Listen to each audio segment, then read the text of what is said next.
Bienvenue à tous dans cette nouvelle vidéo. Hyper drôle. Si avec ça on n'a pas perdu la moitié du public déjà. Bon écoutez, on a essayé de trouver un petit truc rigolo, mais c'était. J'ai fait ce petit achat là chez Village des Valeurs. Dites-nous si vous vous rappelez les trolls à l'ancienne. Voilà. Ça nous fait rigoler. Écoutez. Et ah oui, aussi avant de commencer, j'ai trouvé ça aussi, regardez. Je me suis lancé dans une collection d'effigies du carnaval. Et regardez celui-là, il a été mâchouillé par un petit chien tout mignon. Regardez. Voilà. Très bel achat pour les 25 ans. Mais j'en ai quelques-uns maintenant, j'en ai une dizaine. Donc, ouais, voilà, ça c'est les super achats. Bah, en fait, j'achète ça en lot. Bon, enfin, vous êtes venu voir une vidéo sur les voitures et vous vous retrouvez avec une vidéo sur les trolls et les... Allez, on va commencer. Aujourd'hui, du coup, effectivement, on voulait vous parler un petit peu de l'achat d'une voiture parce qu'on a souvent pas mal de questions sur comment on a acheté notre voiture quand on est arrivé ici au Québec. Et voilà. Et je pense que voilà, on va essayer en tout cas de vous apporter ce qu'on sait. N'hésitez pas encore une fois en commentaire aussi à apporter des précisions, des corrections aussi peut-être. Et puis à nous donner vous comment vous avez fait, si vous avez acheté une voiture récemment ou pas d'ailleurs. Et puis voilà. Là, on va parler essentiellement pour les achats au Québec. Donc, ça peut être Montréal, ça peut être partout au Québec. Je sais que dans d'autres provinces, ça peut fonctionner différemment. Donc, nous, on va parler de ce qu'on connaît, évidemment. Et surtout, effectivement, Québec, alors contrairement à Montréal, vous avez le métro, etc. Donc, c'est assez simple pour se déplacer en ville. Ici, vous avez le bus, très pratique. Mais... il faut pas oublier que l'hiver, quand il fait très froid, attendre 20 minutes le bus, ça devient vite compliqué. Donc, de manière générale, je pense que c'est quand même beaucoup plus simple d'avoir une voiture et ça devient très vite essentiel quand vous arrivez ici. Donc voilà, je pense que c'est un bon achat à faire. Après, ça c'est notre point de vue, mais je pense que ça peut parler à tout le monde. Il y a quand même énormément de choses à voir et à faire ici, et faut quand même prendre la voiture. C'est souvent une demi-heure, 1 heure de route. Par exemple, Jacques Cartier.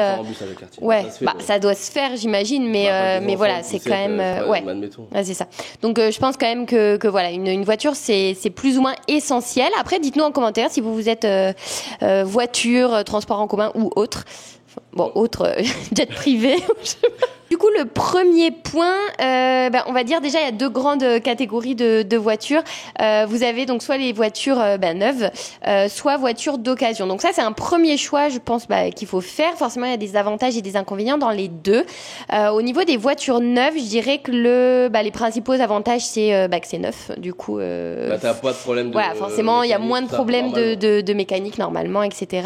Tout est normalement parfait. Vous avez souvent aussi les garanties constructeurs, etc. Puisque quand vous achetez neuf, normalement, c'est plus souvent chez des concessionnaires. Donc voilà, tout l'aspect, on va dire, un petit peu qualité. Pour les inconvénients du neuf, évidemment, ça va être le prix. Forcément, ça va être plus cher. Vous allez aussi avoir un inconvénient, je pense, c'est sur la disponibilité. Nous, typiquement, quand on est rentré là du Tour du Monde, on voulait prendre une voiture neuve en leasing. Ouais, mais c'était la Covid, faut préciser.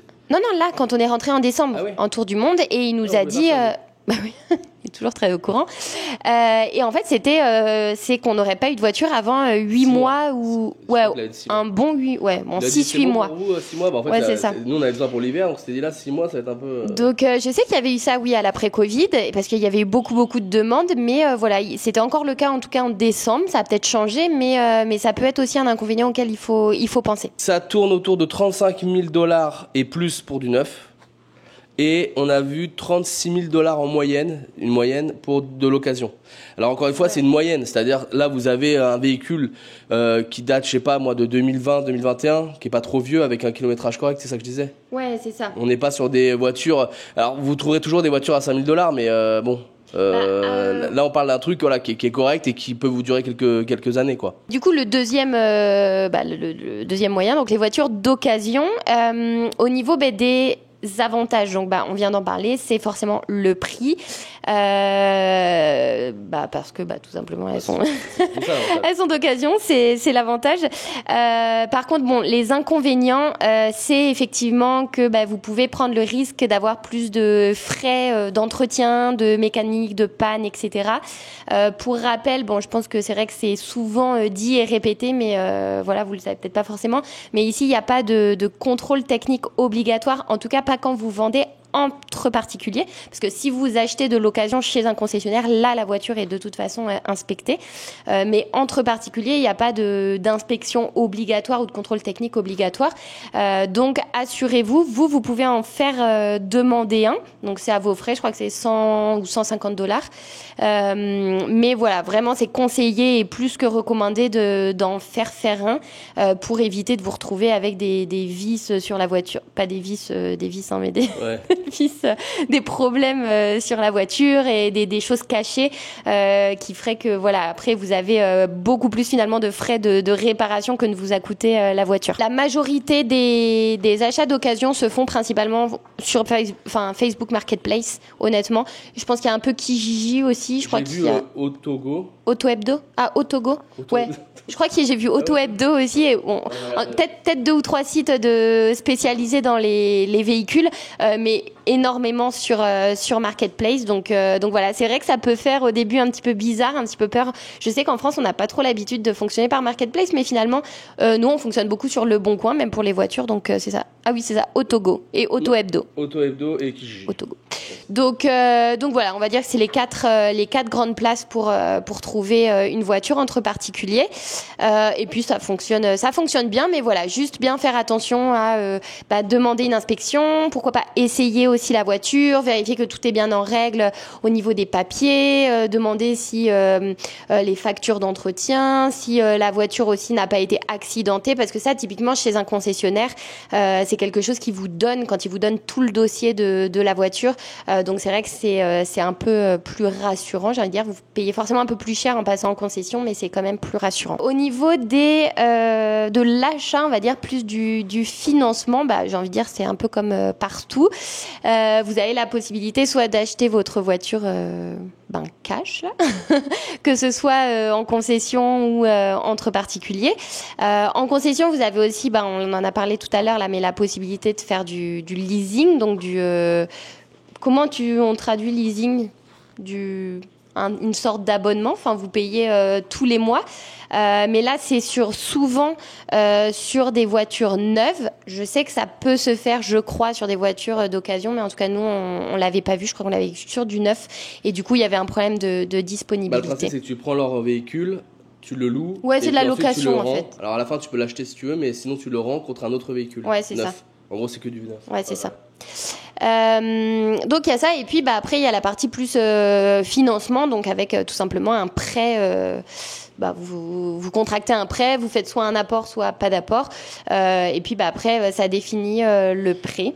Ce qui est assez intéressant, c'est que quand vous faites ça avec une concession, souvent ils se chargent de tout. Ils ont souvent aussi des partenariats avec des banques. Vous n'êtes pas obligé de prendre ça, mais ils vous trouvent un petit peu les meilleurs taux, le meilleur prêt possible. Ils font les meilleurs arrangements, et c'est vraiment eux qui gèrent tout. Enfin vous ne passez que par la concession, puis ça vous évite quand même plein de démarches aussi auprès des banques, tout ça. Donc c'est aussi pour ça que le prix il est plus élevé, parce qu'en fait il y a toute cette main d'œuvre derrière, et en fait tout ça que vous avez à ne pas penser, c'est quand même bien pratique. C'est ce qu'on a fait, et je trouve que voilà. C'est vrai que quand on arrive en plus, quand on arrive dans un nouveau pays et puis qu'on a déjà 1 milliard de choses, de démarches et de choses administratives à penser, ça enlève quand même une épine du pied. Alors je sais que il y a beaucoup qui se sont vus justement ce financement, ce prêt refusé parce que ils venaient d'arriver et qu'ils n'avaient pas de code de crédit. Voilà. Vous savez, ici au Canada, c'est très connu, tout se fait beaucoup par le score de crédit que vous accumulez au fil du temps en payant avec votre carte de crédit, puis en remboursant vos crédits. Souvent, quand vous louez un appartement ou quand vous faites un achat comme une voiture, etc., les banques vérifient juste votre score de crédit, donc voir si vous êtes tout simplement un bon payeur. Et puis, en fonction, ils vous accordent ou non un financement. Donc je sais qu'il y en a pas mal qui se sont vus parfois refuser sous prétexte qu'ils n'avaient pas encore de score de crédit. Nous, ça n'a pas été notre cas. On a eu un prêt tout de suite parce que j'avais aussi... la première fois, vraiment quand on est arrivé. Parce que j'avais un contrat d'emploi qui était signé. Après, je pense que honnêtement, ça dépend des concessions, parce qu'on connaît aussi des gens qui avaient ce cas-là, qui avaient un contrat et puis que ça a été refusé. N'hésitez pas à faire plusieurs concessions différentes. Déjà pour voir les prix, parce qu'on peut, et puis pour, comme ils disent ici, magasiner. Ça permet aussi de pouvoir ensuite voir avec le vendeur pour avoir des rabais sur les véhicules. Bon, alors ça marche pas forcément parce qu'eux, ils ont fixé leur prix. Bon, c'est rare de pouvoir négocier, mais il faut toujours essayer. Et des fois, vous pouvez, d'une concession à l'autre, avoir des prix plus intéressants. N'hésitez vraiment pas à comparer les concessions, parce qu'en fait, c'est pas parce que si vous allez dans une concession et qu'ils vous refusent, enfin, que la banque avec qui ils font affaire vous refuse le prêt, que ça sera la même chose dans d'autres concessions. Donc vraiment, n'hésitez pas à changer. Je pense à ça au moment de l'achat, parce qu'on parle de quand ça s'est fait. Ils prennent en compte la plaque d'immatriculation. Donc alors soit vous allez la récupérer à la SAAQ. Ils l'envoient par la poste maintenant. Voilà. Donc ils l'envoient par la poste. Soit on a vu le cas aussi où ils l'avaient déjà. Ils peuvent te le faire directement à la concession. Oui, donc vous pouvez avoir votre plaque directement à la concession ou on vous l'envoie directement chez vous, ce qui est bien pratique quand même. Quand vous voyez un prix de voiture, juste de vous dire que ce ne va pas être le prix final de la voiture, parce qu'effectivement, il y a quand même beaucoup de choses à prendre en compte. Ça compte pour l'occasion, pour le neuf, pour le particulier, ça compte pour tout le monde ? Vraiment pour la même chose. Quand vous voyez, déjà le prix, forcément, c'est hors taxe, donc il va falloir ensuite rajouter les taxes, qui sont approximativement de 15%. Donc voilà, il faut quand même l'avoir en tête. De $600. Ouais, là ils ont dit moyenne de $600. Après évidemment ça dépend du prix de votre voiture. Après voilà, encore une fois, faut pas oublier que vous allez payer l'immatriculation annuelle. Quand vous le faites en concession, souvent dans le prix que vous payez à la concession, ils vous l'ont inclus pour 1 an. Si vous le faites entre particuliers, il va falloir après vous aller à la SAC pour récupérer votre immatriculation et puis la payer. L'immatriculation, selon le type et le modèle de voiture, c'est entre $400 et $1,000 à l'année. Ouais, c'est ça.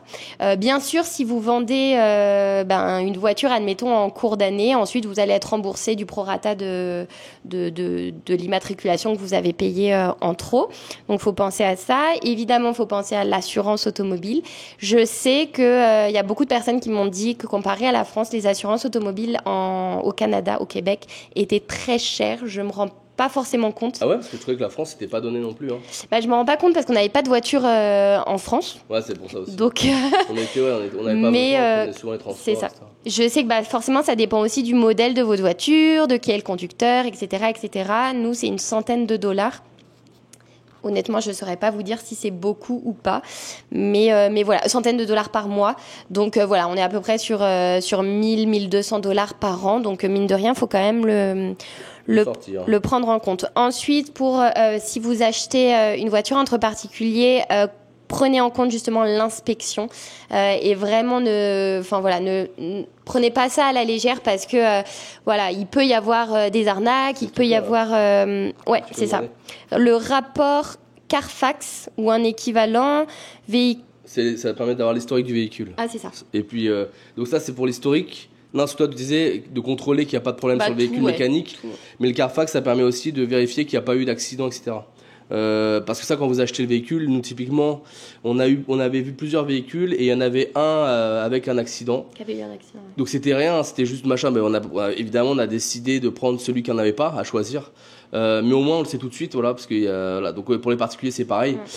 Si le véhicule a été refait, vous pouvez pas le savoir, donc c'est bien de savoir s'il y a des antécédents dessus. Comme je disais tout à l'heure, c'est en moyenne $150 cette inspection. Donc voilà, moi si j'ai un conseil, c'est vraiment de pas la négliger. Nous on a toujours pris en concession, mais on a eu beaucoup de témoignages et tous ont fait une inspection. J'ai l'impression qu'on a vu beaucoup de gens qui achètent. qu'on a quand même des gens qui achètent de particulier à particulier. Ouais, il y en a eu quand même pas mal. Il y en a quand même beaucoup.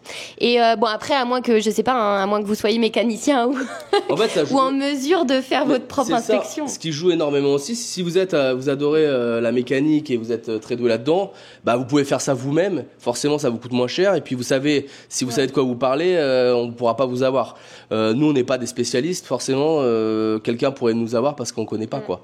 Donc, je pense que ça joue beaucoup aussi si vous êtes un adepte de mécanique et si vous ne l'êtes pas du tout.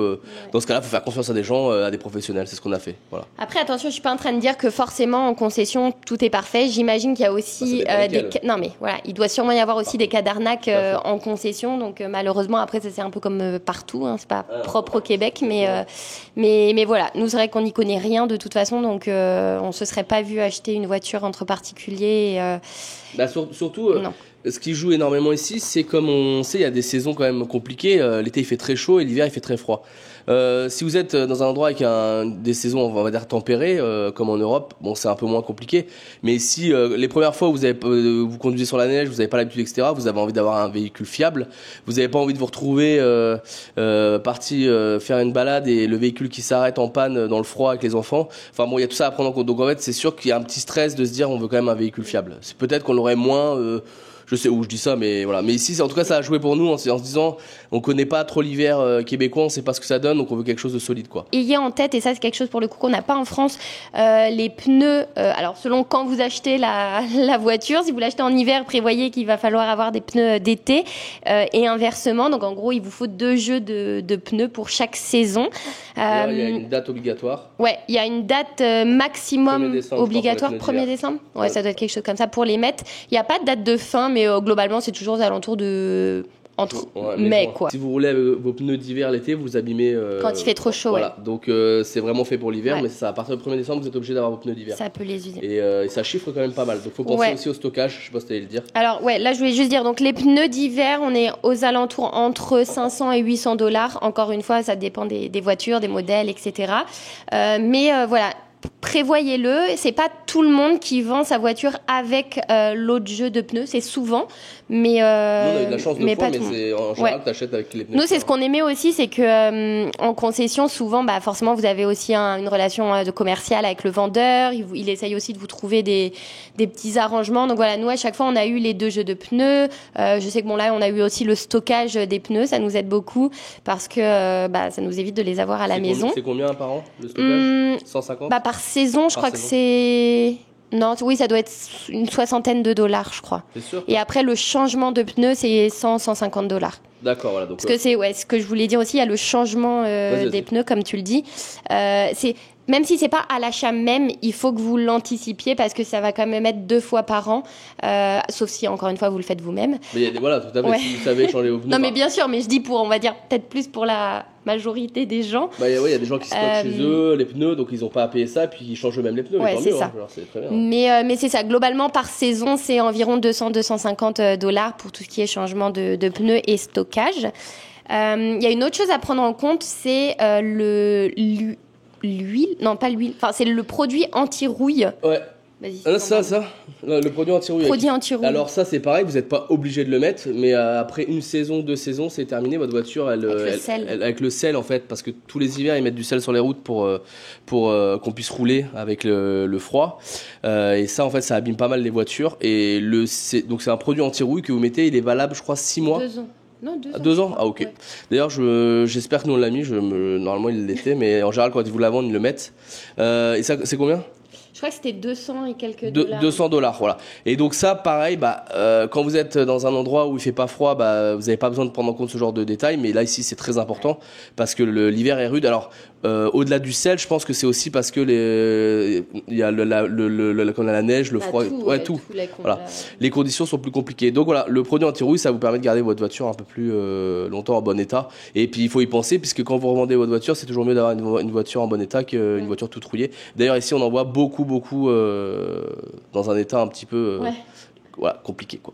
On sait qu'il n'est pas passé chercher son petit produit. Après il y a une autre petite option, alors bon ça c'est on va dire du confort, mais quand même je pense qu'il y a beaucoup de personnes qui l'ont et là c'est vraiment propre ici au Québec, c'est le démarreur à distance. Ça, c'est quand tu habites dans une maison. C'est quand vous avez pas de garage, pas de garage plutôt. Peut-être même pas de tempo et les tempos c'est les bâches, les abris pour mettre la voiture l'hiver. Voilà, les abris temporaires là qui sont tous montés l'hiver, comme un Burnham. Et donc voilà, ça vous permet en tout cas de démarrer votre voiture depuis chez vous et puis un peu en avance surtout, peut-être 10 minutes à l'avance, le temps qu'elle chauffe, le temps que tout se dégèle un petit peu pour le moment où vous allez partir. Et puis je pense que ça peut vous éviter d'être en retard au travail. C'est pas négligeable. Hein. Nous pour le coup on est dans un garage chauffé. Mais j'imagine que si on mettait notre véhicule à l'extérieur, on serait bien content d'avoir ce truc-là. Si on résume un petit peu tous les coûts à prévoir en plus, donc entre les taxes, l'immatriculation, l'assurance, l'inspection, les pneus, l'entretien, etc. rajouter à peu près, mais encore une fois c'est une fourchette et puis ça dépend de votre véhicule, du modèle, etc. Oui. Mais environ un petit $5 000 de plus que le prix que vous allez voir affiché sur l'annonce. Comme je vous disais, il y a l'hiver à prendre en compte et il y a des voitures qui sont plus prisées que d'autres et qui fonctionnent mieux. Pour le coup, Toyota, Corolla, d'ailleurs on en voit partout ici. Ouais. C'est une des plus achetées. Il y a la Honda Civic, là ils donnent les noms, hein, Mazda 3, Hyundai et Elantra. Et tous ces véhicules-là, vous les croisez partout ici. Donc c'est beaucoup de voitures japonaises, je pense, c'est ça. Ouais, c'est ça. Et je sais qu'ils ont vachement la cote ici parce que apparemment ça résiste bien aux hivers difficiles. Ouais. Bah, globalement, il y a quoi ? Il y a Toyota. Bah, une des plus vendues, c'est au Canada, je crois. Hein, c'est la Toyota RAV4. On a eu, c'est une des plus vendues. Ensuite, il y a Hyundai. Ouais, Hyundai, bah, je le disais, ouais. Je l'ai marqué. Hyundai et Honda. Honda aussi beaucoup. Après, il y a des GMC. On sait qu'il y a eu beaucoup de problèmes avec les Ford. Alors après ça, dites-nous en commentaire si c'est vrai. On avait vu que beaucoup de gens qui prennent des Ford, voilà, ça tenait pas beaucoup. Enfin, ça fonctionnait pas très bien. Il y avait beaucoup de soucis de mécanique dessus justement. Ford et on avait vu quoi d'autre, Dodge aussi, non ? Il y a beaucoup de Dodge. Ouais. On en voit aussi pas mal ici, mais je sais pas ce que ça vaut. Mais c'est vrai que globalement, là, c'est ce genre de modèles qui sont prisés et en général, ça fonctionne bien. Globalement, on est quand même toujours sur des voitures un petit peu plus grosses que ce qu'on peut trouver en France, plus hautes pour la neige. C'est pas le modèle classique qu'on a en France. On a un peu moins. Il y en a, hein, évidemment, il y a des mini, des. Ouais, mais plus l'été, l'hiver, t'as quand même. Les gens, ils ont des grosses voitures. Ouais, en tout cas pour rouler dans la neige et puis voilà, pour être toujours un petit peu surélevé et pas s'embourber dans les tas de neige. Parce que dès que vous avez une petite voiture, il suffit qu'il y ait un petit tas de neige, comme elle dit. On a déjà vu plein de gens qui sont obligés de pousser leur voiture. Bon, après, c'est comme ça, c'est la vie. Hein. Vous allez pas payer une voiture le triple de ce que vous pouvez mettre parce que y a un peu de neige. Mais c'est sûr que vous facilitez la vie dès que c'est un peu plus haut, bah ça passe mieux, quoi. Bon, après, au niveau des astuces, c'est somme toute assez classique. Magasiner, là, comme il disait tout à l'heure. Comparer. Il y a aussi des courtiers automobiles, de la même manière qu'il y a des courtiers immobiliers. Il y a plein de comparateurs. Voilà, n'hésitez pas à vous rendre dans plusieurs concessions. Donc ça, je pense que c'est important. Vous pouvez aussi acheter hors saison, en automne et en hiver. A priori, les prix baissent. Donc voilà, ça peut être intéressant à savoir. On n'a pas forcément pu voir si ça se vérifiait parce qu'on n'a pas eu l'occasion. Mais est-ce que c'est pas lié au fait que la majorité des gens ont déjà une voiture pour l'hiver ? Donc en fait, quand tu arrives, parce que nous c'était un peu quand on est arrivé en été, puis c'était plein. Non, mais la deuxième fois quand on est arrivé tour du monde. Là, on était un peu, ça devenait une obligation parce que là, l'hiver arrivé, ça allait être compliqué, quoi. Ouais. Donc, oui, d'ailleurs, on l'a acheté un peu moins cher que la première fois. Donc peut-être que ça se vérifie puisqu'on était en hiver. Après, les prix ont baissé. La première fois, on était après Covid et il manquait cruellement de véhicules partout. Donc c'est autant d'occasions que de véhicules neufs. Depuis, le marché a bien changé et les prix ont baissé. D'ailleurs, au moment où on avait voulu revendre notre véhicule pour partir autour du monde, on s'est aperçu de ça parce qu'on pensait pouvoir le vendre à un certain prix et pas du tout. Parce qu'il y en avait plus qu'avant. Mais la première fois qu'on est arrivé, il y avait très peu de véhicules et ça partait comme des petits pains. Bon, là, ça part quand même vite dans les concessions. Ouais. Mais tu vois, il y a quand même du temps avant pour les neufs et tout. Ouais, c'est ça. Bah, pour le neuf, oui. Mais par contre, l'occasion, alors ça, c'est un petit. Je veux juste dire ça, mais on l'a vu 2 fois quand on est allé en concession. Ici, quand si vous voulez un véhicule et que vous allez en concession, c'est à prendre dans la journée. C'est-à-dire que ça part tellement vite que vous n'avez pas le temps de dire je vais réfléchir, je reviens dans une semaine. Quand je dis ça, c'est que à chaque fois on a eu le cas, les véhicules en fait partent aussi vite qu'ils arrivent. Donc ça à prendre en compte. Ça veut dire que quand vous y allez, vous êtes sûr de vouloir acheter, vous avez vérifié avant, etc. Mais si vous avez, c'est comme pour les maisons en fait, ça part très vite. Donc si vous avez envie de prendre le véhicule, il faut vous positionner assez rapidement. Donc ça faisait un peu le tour, on va dire, de l'achat d'une voiture entre les différents types d'achats, différents types de financement, un petit peu les pièges, les choses à savoir. Voilà, donc à retenir, on va dire, n'oubliez pas que le prix que vous voyez sur l'annonce ne va pas être le prix définitif de votre voiture. Voilà, il y a quand même pas mal de choses à rajouter. On parlait tout à l'heure d'immatriculation, il y a aussi le fait que le permis de conduire est payant. C'est indépendant évidemment de la voiture, mais voilà, faut pas l'oublier.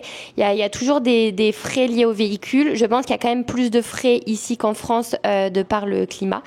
inévitablement, voilà, pour l'entretien, pour le lavage aussi, parce que forcément votre voiture elle est sale tout le temps, surtout dans la période mars-avril quand la neige fond. Ah ouais, c'est vraiment ils prennent vraiment cher en termes de saleté ici. Enfin, tous les véhicules sont. D'ailleurs, ce qui est marrant, c'est les bus, ils sont tout noirs en général l'hiver parce qu'avec la neige et la boue. Et là, ça fait de la poussière. Voilà, donc là vous êtes vraiment obligé de les laver très très régulièrement. Sinon, pareil, au bout d'un moment avec le sel et tout, ça abîme un peu. Même s'il y a de l'anti-rouille, ça abîme le véhicule. Ouais. J'avais quelque chose à rajouter. Vas-y. Quand vous achetez de particulier à particulier, on a oublié de le dire, en fait, le transfert de propriété se fait directement à la SAAQ. Donc en fait, Société d'assurance et automobile du Québec. Société d'assurance et t'as dit automobile du Québec. Ouais. Ça veut dire qu'en fait, vous devez vous déplacer sur place avec donc l'acheteur et le vendeur. Vont tous les deux sur place et c'est de là que se fait le transfert de propriété. C'est pas comme en France où vous donnez le liquide et puis vous repartez avec le véhicule. Voilà, donc ça se fait sur place, ce qui est pas plus mal, comme ça c'est bien, c'est officiel. C'est là à ce moment-là que vous récupérez justement l'immatriculation, la plaque, etc., le changement d'assurance, enfin tout ça quoi. Tout se fait à ce moment-là. C'est tout. Bah non mais c'est bien. C'est vrai que nous on n'a pas acheté entre particuliers, mais voilà, on connaît pas mal de gens qui l'ont fait. Et puis globalement c'est quand même assez bien. Vous pouvez être assez bien orienté, même si vous vous renseignez auprès d'un concessionnaire. Après, voilà, nous, on aime aussi avoir la relation commerciale avec le vendeur et puis pouvoir avoir un endroit où faire l'entretien, même si en soi, on pourrait faire l'entretien dans n'importe quel garage. Mais voilà, on sait qu'au moins, il y a tout qui est fait au même endroit. On a les pneus qui sont stockés là-bas. Enfin, voilà, c'est quand même bien pratique. Mais dites-nous en commentaire si vous êtes plutôt voiture neuve, voiture d'occasion, quel modèle, si vous démontez ou pas vos pneus vous-même. Voilà. Vous êtes des pros de la mécanique. Moi, j'admire vraiment. Mais c'est ça. Il y a quand même des petites choses à prendre en considération. L'achat d'une voiture, c'est pas anodin. Souvent, ça reste un budget. Donc voilà, juste de pas le prendre à la légère. Ça serait dommage de se faire piéger, de dépenser beaucoup d'argent pour un véhicule qui tient pas la route. Donc, comme elle dit, oui, je pense qu'il y a quand même pas mal d'argent en jeu, donc c'est toujours mieux quand on est rassuré. C'est aussi pour ça que nous, on a décidé de passer chez le concessionnaire. Je pense, au-delà du fait de connaître la mécanique ou pas, c'est qu'on s'est dit que tout serait plus clair et puis ça fonctionne bien. Après, on est chez un très bon concessionnaire, ça joue aussi, qui est réputé et qui est chaque année très très bien évalué. Donc ça aussi, vous pouvez regarder, ça va donner un peu une idée, parce que comme on dit, les concessionnaires, oui, c'est bien, mais il peut aussi avoir de tout. Donc, il faut quand même se renseigner aussi avant d'y aller. Aujourd'hui, il y a quand même de quoi sur Internet avec les avis de chacun pour pouvoir prendre le bon. Pour vous dire, on avait, il y a une égratignure sur la voiture, on l'a acheté comme ça, puis il nous a dit, pas de souci, prenez-la, puis de toute façon, c'est nous qui allons faire les réparations, puis dès que vous êtes disponible, puis que vous avez le temps, vous redéposez la voiture une journée, et puis on vous répare ça, donc c'est quand même très appréciable. Quand vous allez là-bas, vous avez un petit chocolat et un café. Non, le mec, il choisit sa voiture, moi. Non, je rigole. Non, en tout cas, c'est vrai que il y a un très bon suivi, et puis voilà, comme ça, on est rassuré, on se prend pas la tête, et puis ça fonctionne bien. Ceux qui arrivent de France aussi, ce que vous avez trouvé de différent par rapport à la France pendant votre achat de voiture ici, là. Voilà, mais rassurez-vous, ça se fait bien, c'est pas si compliqué que ça, et puis voilà, après, même on parlait de la cote de crédit, il y a toujours des solutions. Si ça fonctionne pas chez un concessionnaire, je vous conseille d'aller chez un autre, parce que bien souvent d'un concessionnaire à l'autre, il y en a qui vont vous trouver des solutions. Donc il faut essayer, même parce qu'en fait, ils travaillent des fois avec des banques. Il y a des banques qui vont pas vouloir vous prêter l'argent, et puis il y en a qui le feront. Donc faut se poser la question et puis voir ce que vous pouvez faire. Sur ce, je vous dis à la semaine prochaine. Tu fais pas parler le petit troll ? Non, c'est bon, il est parti se reposer. Il a fait assez de blagues aujourd'hui, le coquin. Bon écoutez, d'ici là, non c'est tout. Ouais, commentez, likez, abonnez-vous. Voilà, comme d'habitude. Bon allez, on peut y aller. D'ici là, prenez soin de vous et ciao.